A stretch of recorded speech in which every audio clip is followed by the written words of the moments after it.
entertained sa isang video ang mag-asawa sa Cavite sa ilang tagpo kasama ang kanilang anak. Sa tuwing sinusundo kasi nila ang bata sa eskwelahan, ay masaya itong bumabati sa mga magulang. Daddy! Daddy! Daddy! Hi! Ang kwento ng mami ni Ezekiel, hindi nila inaakala na maalala nila ang napakasimpleng mga tagpong ito kasama ang kanilang anak na nagsimula nung 4 na taong gulang pa lang siya.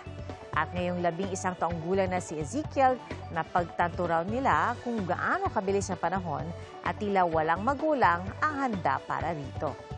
Ngayon, si mami naman ang masayang binabati ni Ezekiel dahil si daddy na ang may karga-karga ng kanyang bag.